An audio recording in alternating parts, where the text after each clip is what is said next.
أعوذ بالله من الشيطان الرجيم بسم الله الرحمن الرحيم وكم من ملك في السماوات لا تغني شفاعتهم شيئا إلا من بعد أن يأذن الله لمن يشاء ويرضى. اللہ تعالیٰ نے ارشاد فرمایا آسمان میں کتنے ایسے فرشتے ہوں گے لا تغنی شفاعتهم شیئا کہ ان کی شفاعت کچھ بھی فائدہ نہیں پہنچائے گی الا من بعد ان یأذن اللہ لمن یشاء ویرضی مگر یہ کہ اللہ تعالیٰ جس کے لیے اجازت دے دے اور جس سے راضی ہو جائے. یعنی فرشتے بھی اللہ تبارک و تعالیٰ کی اجازت کے بغیر کسی کی شفاعت نہیں کر سکتے، اس لیے کہ فرشتے مومنین اور اللہ کے نبی صلی اللہ علیہ وسلم سفارش اور شفاعت کریں گے اللہ تبارک و تعالیٰ کے یہاں، لیکن اس آدمی کے لیے شفاعت کریں گے جس کو اللہ تبارک و تعالیٰ کہے گا کہ فلاں کے بارے میں آپ سفارش کرو. اس لیے کہ ایک سیدھی سی بات ہے کہ دنیا میں نبی صلی اللہ علیہ وسلم یا فرشتوں کو یا عام مومنوں کو جو جنتی ہوں گے ان کو یہ نہیں معلوم کہ دنیا میں کون آدمی کس لائق ہے، کس نے کیا گناہ کیا ہے، کیا نیکی کی ہے، نہیں معلوم.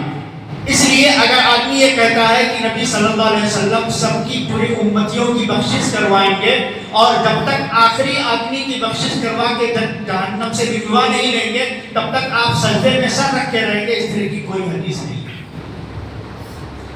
اس لیے کہ اللہ تبارک و تعالیٰ ہی جانتا ہے کہ کون شفاعت کا مستحق ہے اور کس کی سفارش کی جانی چاہیے. یہ بات اللہ کے علاوہ کسی کو نہیں معلوم، اس لیے کہ اللہ ہی غیب جانتا ہے، اللہ کے علاوہ کوئی غیب اور چھپی ہوئی بات نہیں جانتا. تو فلاں کے بارے میں شفاعت یا سفارش اللہ کے نبی یا فرشتے یا مومنین کیسے کر سکتے ہیں جب وہ جانتے نہیں کہ وہ آدمی مستحق ہے یا نہیں ہے. تو اللہ تبارک و تعالیٰ اجازت دے گا.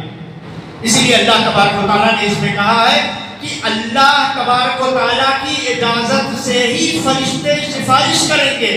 فرشتے کتنے ہیں آسمانوں میں کہ وہ اگر سفارش یا شفاعت کریں تو ان کی شفاعت کوئی بھی فائدہ نہیں پہنچائے گی. کیوں؟ اس لیے کہ فرشتے یہ نہیں جانتے ہیں کہ فلاں آدمی شفاعت کا مستحق ہے یا نہیں ہے. جب اللہ بتا دے گا کہ فلاں کے بارے میں سفارش کرو وہ حقدار ہے تو فرشتے یا اللہ کے نبی یا مومنین جو جنت کے مستحق ہوں گے وہ لوگ سفارش کریں گے. لہٰذا اس آیت کریمہ سے یہ بات معلوم ہوئی کہ دنیا میں رہتے ہوئے اگر ہم چاہتے ہیں کہ فرشتے ہمارے بارے میں اللہ سے سفارش کریں، اللہ کے نبی ہمارے بارے میں سفارش کریں، تو ہم کو نبی کی شفاعت اللہ سے مانگنا پڑے گا، نہ کہ نبی سے مانگنا پڑے گا. یہ بہت بڑے عقیدے کی بات ہے کہ آدمی یہ کہتا ہے کہ اللہ کے نبی آپ کی شفاعت میں چاہتا ہوں تاکہ آپ آخرت میں میدان محشر میں ہماری سفارش کرو. اللہ کے نبی ہمارے بارے میں شفاعت کیسے کر سکتے ہیں جبکہ اللہ کے نبی کو غیب کا علم نہیں کہ میرا کردار کیسا ہے، میں کیسا ہوں، میرا عمل کیسا ہے. یہ بات اللہ کو معلوم ہے. لہٰذا اللہ بتائے گا کہ اے نبی آپ فلاں کے بارے میں سفارش کرو، اے فرشتے تم فلاں کے بارے میں سفارش کرو، اے مومنوں تم فلاں کے بارے میں سفارش کرو. تو یہ لوگ سفارش کریں گے اللہ کی اجازت سے، تو اللہ تبارک و تعالیٰ ان کی شفاعت کو قبول کر کے ان کو بخش دے. لہٰذا نبی صلی اللہ علیہ وسلم کی شفاعت پانے کے لیے ہم کو اللہ سے دعا کرنا ہے اور اللہ سے سوال کرنا ہے کہ اللہ قیامت کے دن ہم کو نبی کی سفارش نصیب فرما، فرشتوں کی شفاعت نصیب فرما.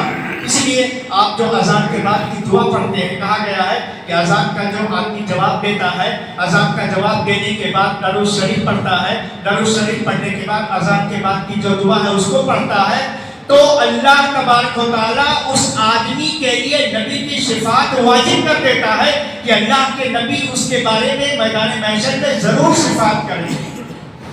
کس آدمی کے بارے میں جو اذان کے جواب میں اور درود شریف پڑھنے کے بعد اور اذان کے بعد کی دعا پڑھنے کے بعد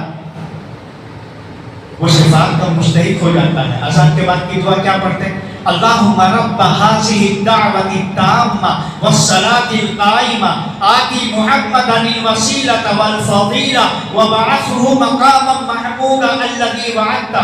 یہ دعا پڑھ کر کے ہم اللہ سے نبی کے لیے درجات کی بلندی کے لیے دعا کرتے ہیں. اے اللہ تو نبی کو مقام محمود عطا فرما، اے اللہ تو نبی کو وسیلہ جو ایک مقام اور ایک جگہ ہے وہ عطا فرما.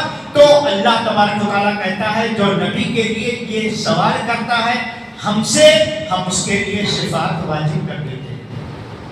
لہذا ہمیں اور آپ کو چاہیے کہ ہم فرشتوں کی شفاعت، نبی کی شفاعت اور مومنین کی شفاعت پانے کے لیے ہم دنیا میں وہ کام کریں جو اللہ کی مرضی کے ہوں. اللہ سے ان کی شفاعت کا سوال کریں، اللہ سے بخشش کا سوال کریں، اللہ سے مغفرت کا سوال کریں. یہی پیغام اللہ تبارک و تعالیٰ نے ان آیتوں میں ہم کو اور آپ کو دیا ہے.